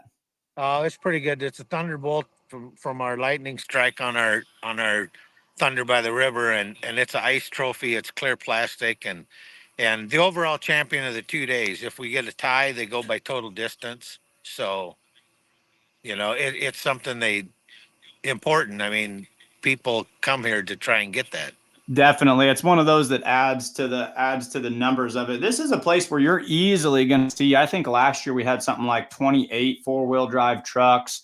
Having 20 to 30 vehicles per class is not a surprising thing. They're chasing that Thunderbolt, but they're chasing that bragging rights of winning at Wisner. Some fun comments up here.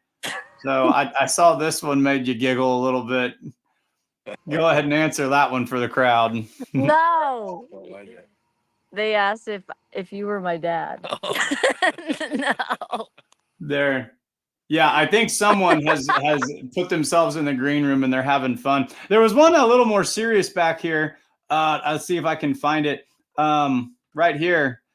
All seriousness. The weather looks great. You know what I heard about the skyboxes last year? The number one great feedback that I heard was thank you goodness for all this shade that they are providing.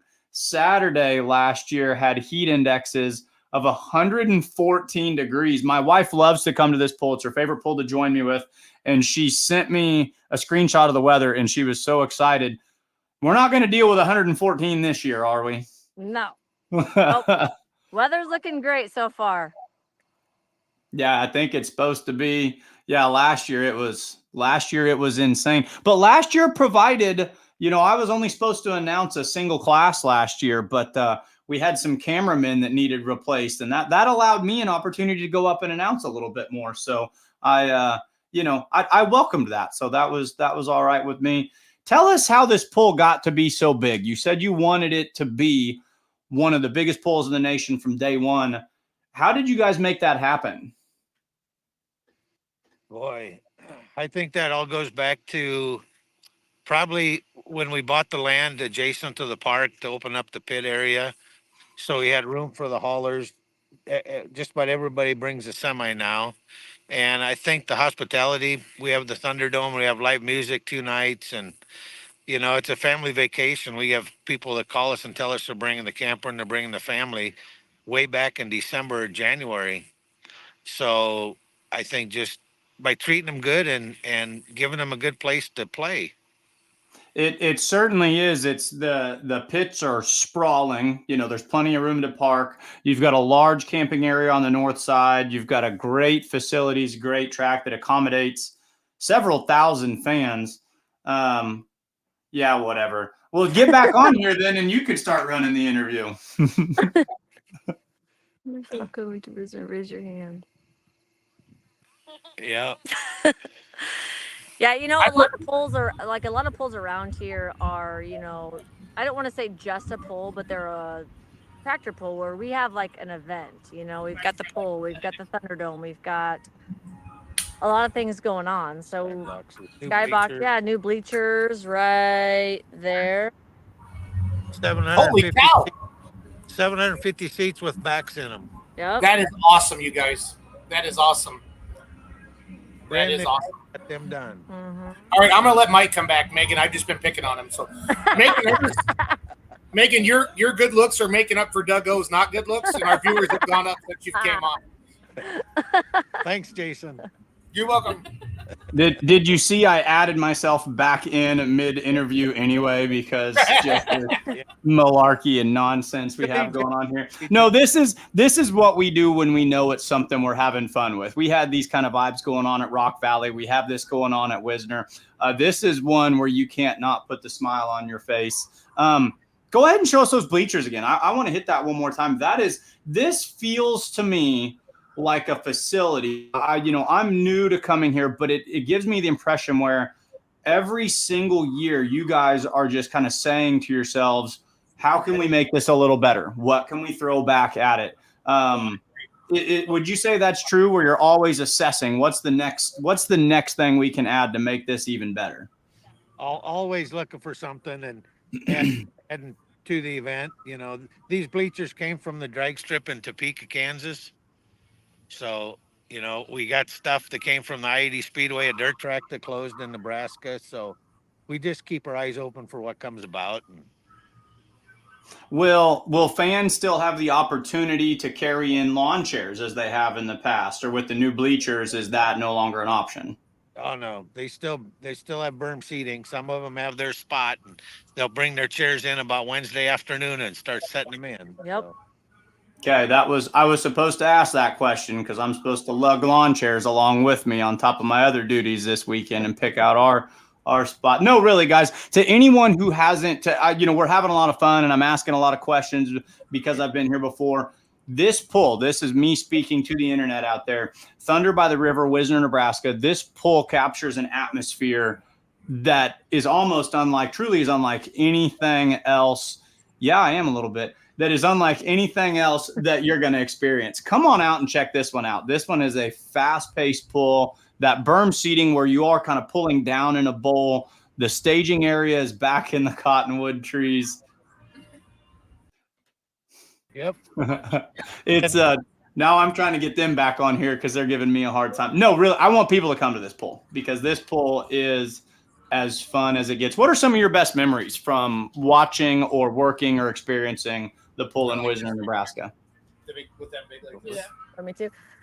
I guess I've been a part of this for a while now, but it's always around his birthday. So a couple years ago, we won't say, but we ended up down in the pits and I made everybody sing his happy birthday to him in the pits. So that was kind of fun. And that's kind of really when I started like meeting people. And I guess that was the first time in the pits, to be honest. So, but that was really cool for me.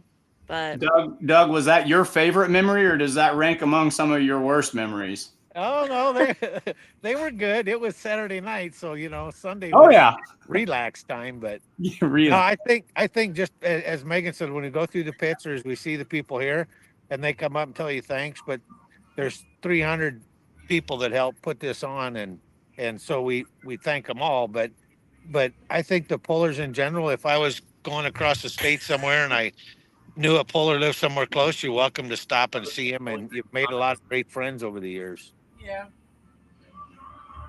We are officially in Let's Grow Pulling after dark. You guys got the 9 o'clock slot where things begin to loosen up. We get into relax time as well around this time. Duggo's age. Yeah, put your guess in the comments. We'll have to do a handshake bets on that one. Thursday night, Friday night, Saturday night. Pull times at 7, 6, 4. What are our show times each night? So we 6:30 on Thursday, 6 o'clock on Friday, and 4:30 on Saturday. Okay, and of course the 4:30 show is because that Saturday show is a big one. I mean, we're gonna have, like I said last year, there were over 200 hooks. Now in the past, you guys have done a Friday show and a Saturday show. You've done a Friday, a Saturday afternoon, and a Saturday night. What inspired the decision to go to a 3-day event? I think Saturday was just too much. We hardly got intermission from the afternoon to the evening, and I think we just wore out the track crew, and we kept starting at like 11:30, 12 o'clock on Saturdays, and it was hard. It was just hard to get everything done. That many hooks done, and we're beating the sleds up, beating the track up, and it was just too much for everybody for one day. So we thought we'd try Thursday and see how that works. And there's some people that had things going on the weekend that said Thursday was great. So this will be the second year, and appears to be working. And I anticipate with the weather, I know that's a silly thing to talk about is the weather, but anything pulling or agricultural related, it's a big thing to talk about. last year I knew people said, oh, well, could the Thursday night crowd be bigger or this or that? It was 100 degrees for almost all 3 days last year. I think with us being in the lower 80s, we're going to see record crowds and major turnouts this year, all 3 days through. And I think Delton will be selling sweatshirts this year because it's going to get cold at night. Roger Rui wants to know if you still have your semi. It went to Ohio. Yep, I sold it. Semi's gone to Ohio.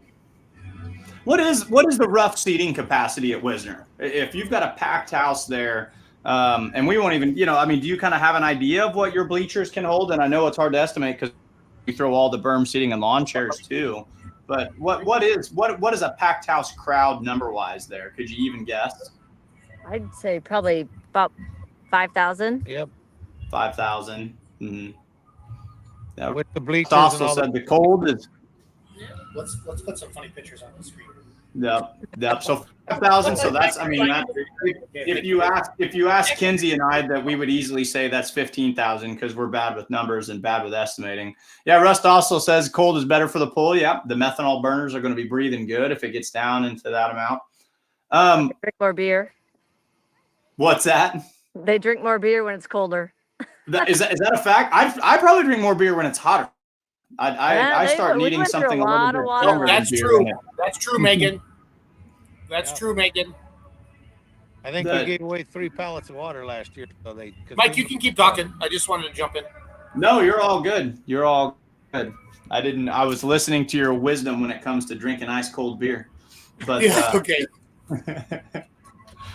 But no. This is just, folks. This is a big one. This is a great one. You will see pullers from all over. I already started pulling up the app, and this is a lot of those where you see the same outlaw iron a lot throughout the year. But some of your favorite dark horse pullers tend to show up. I know my boy. I've been campaigning his ball cap all year long, trying to get the Lewis team to come out with the outlaws, and I just checked the app, and the Fired Up team from Macon, Missouri, is going to be hooking their 4-wheel drive truck out there. This is that type of pull where it's going to draw people from any edge of the corner. Like last year, Kinsey and Jason, who was it? Did Bobby Jones? Was it Bobby Jones that came and pulled at Wisner last year? Yep. Just kind of out of the blue. The field sobriety lights. Yeah, that's anybody's going to show up to this. Esden Lane, I think this is where Esden made his outlaw debut.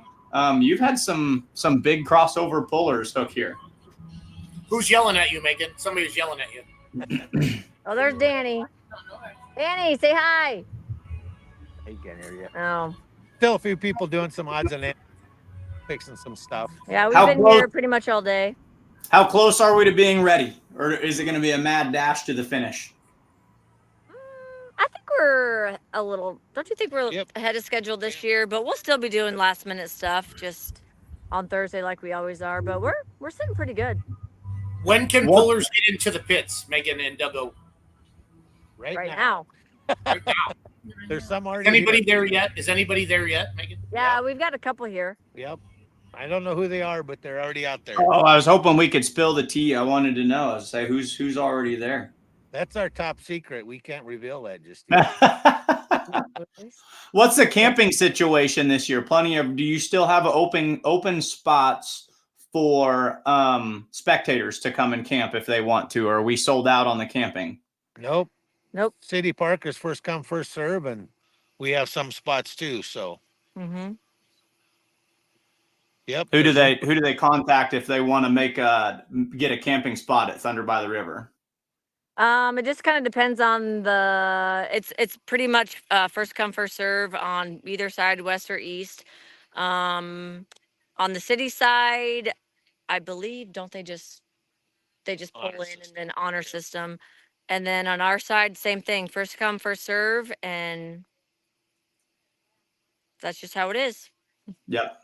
And it had, it's got a fun camping scene. You guys, you'll get a good handful of campers up there on the north side of things, making their way back and down. Cole Lundahl, camera operator and newly self-published, I guess we should say, article writer, says one of my memories was in previous years when the winners would get pulled out on the track for trophy presentations. Always thought that was cool. Tell us about that and tell us if that's something that we might ever see again? I don't know. We talked about making a winter circle, but most of them, when they get done, the tractors head back right away, and it just got congested at the end of the track. So if we do it, it'll probably be behind the Thunderdome, out of the way somewhere, and we'll just have to do it a remote. But as of yet, we haven't got that set back up yet.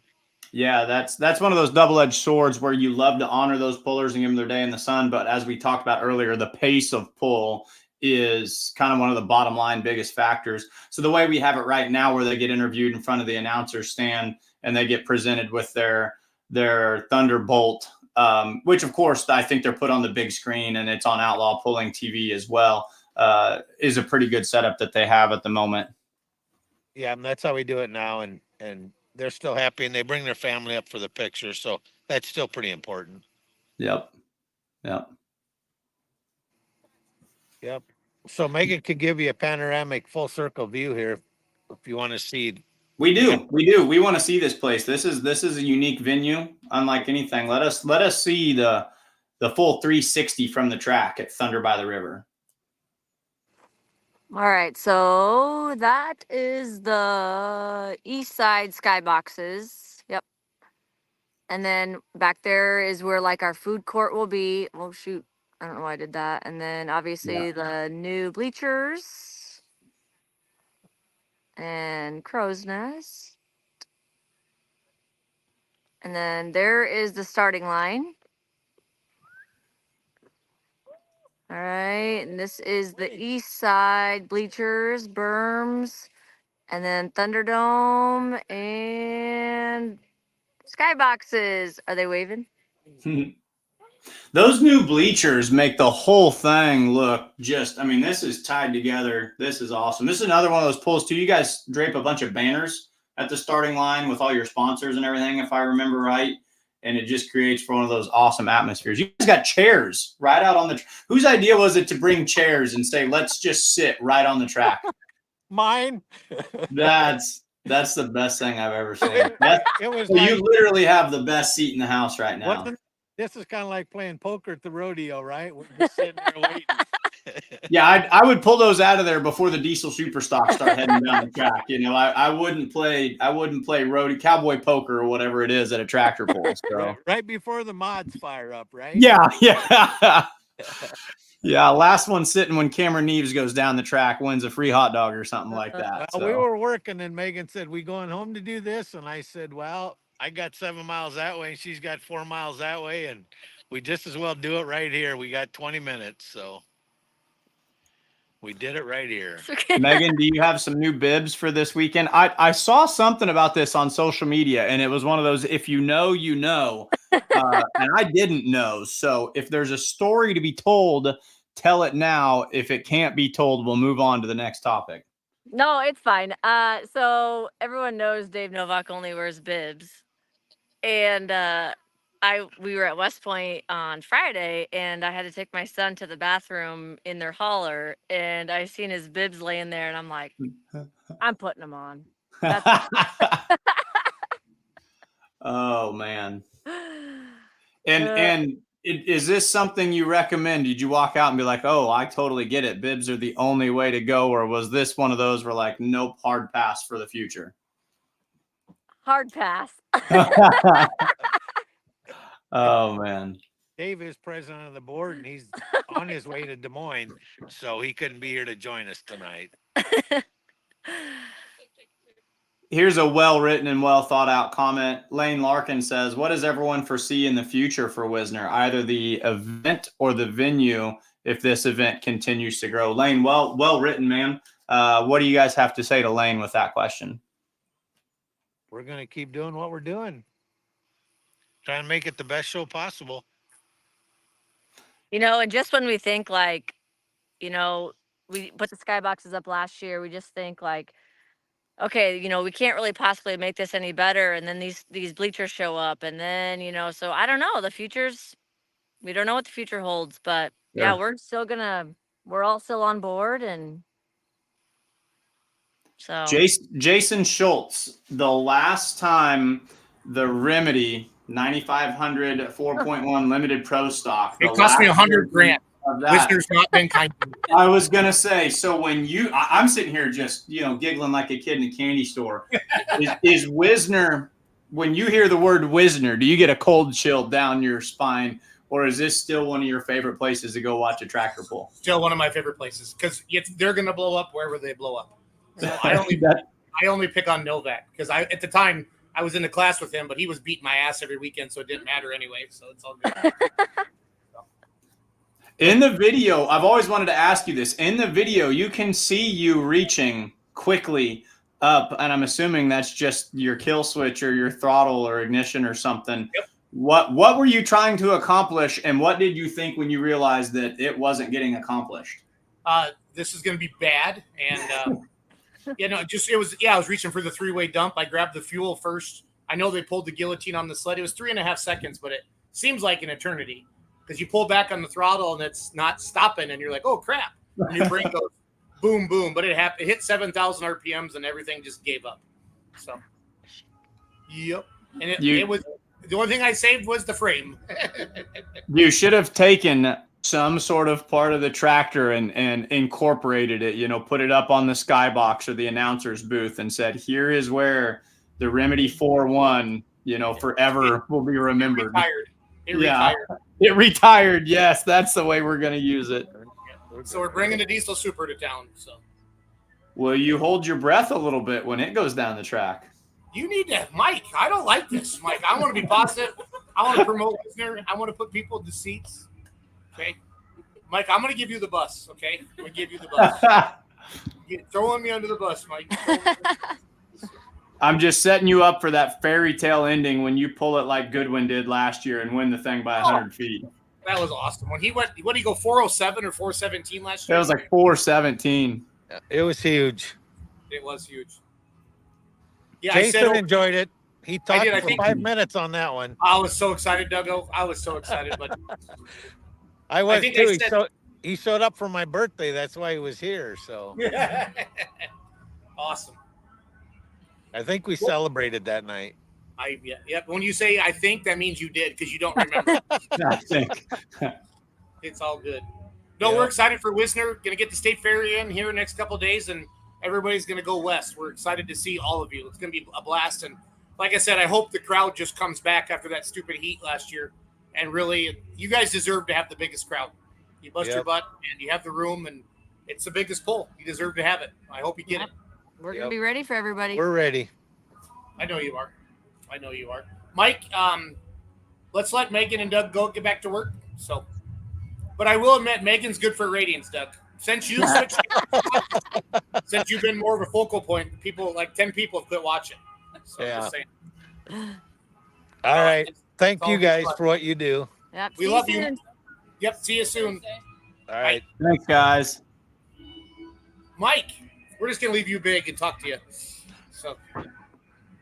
Live from the upstairs outlaw office. Yeah, I know you guys are taking the behind the scenes voice only approach tonight. You were running me through the gamut with your fun comments. It was kind of like, all right, we're going to test Mike's skill out. Can he still conduct an interview under the pressure of goofy comments at the same time? When I was sitting in my car, Ron Stone came up with his nipple on my window, my driver's side window. I was doing an interview with Alan Brommel between the white lines. Alan Brommel was our guest a Thursday night. And I'd asked Keith Hammonds. I said, Keith, you're number one in points. You're a local. You're a friend of mine. Come on here. Oh, I can't do it. Alan Brommel says he'll do it. So Keith, after denying me an interview, walks up and is raising his shirt in the background the entire time. And I'm like, okay, you can't not do it and also do that. Like you got to have a little. If you're going to do that to me, I'm going to get you on here because that's so. No, there are distractions when it comes to announcing, interviewing, the Keith Hammonds and the Ron Stones of the world, the Jason Schultzes, or was it Kenzie? Kenzie, was that you typing all that gobbledygook in the comment section? Well, Kyle Petch was telling us what to type, just so you know. That does sound fair. I can believe that entirely.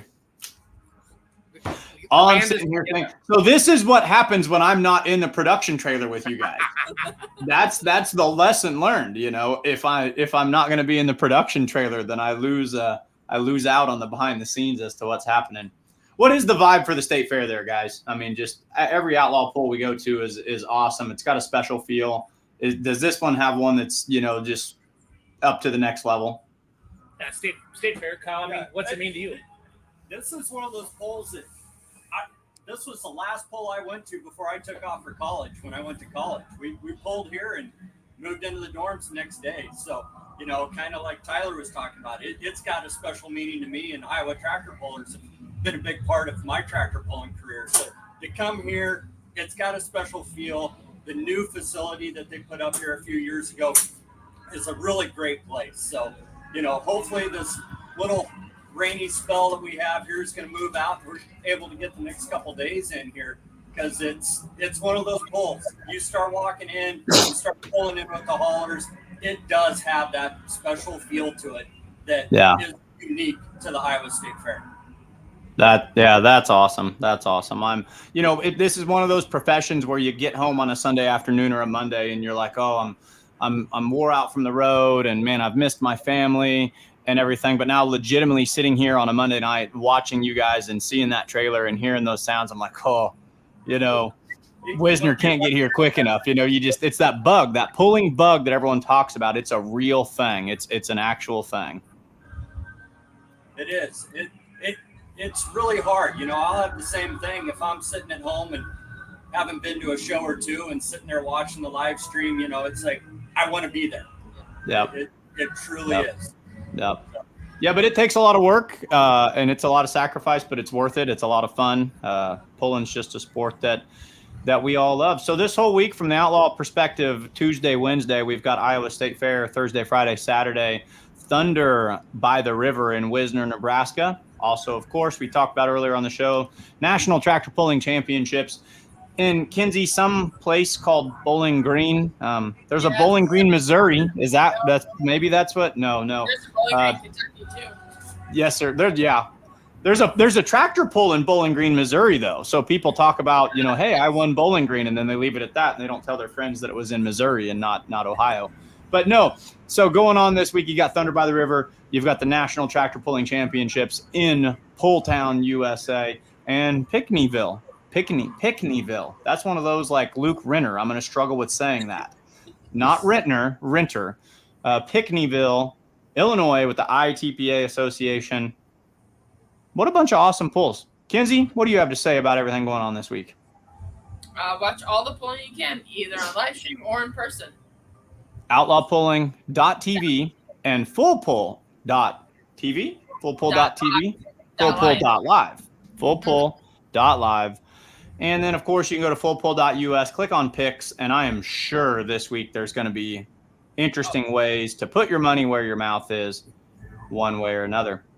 So that's what I have. That's what I have from my office from up here. That's where I'm at right now. If there's anything at the Iowa State Fair to be brought to the table, you guys just let me know. Just a cool concert going on right now. Yeah. What'd you do with Schultz? He walked out. I don't know. All right. Okay. Yeah. That's what I have from here. If you're good with putting a button on it, we can. Let's do it. Good. Folks, thanks for watching. Lots of pulling this week. Iowa State Fair. Mike muted himself. I think he did. Way to go, Mike.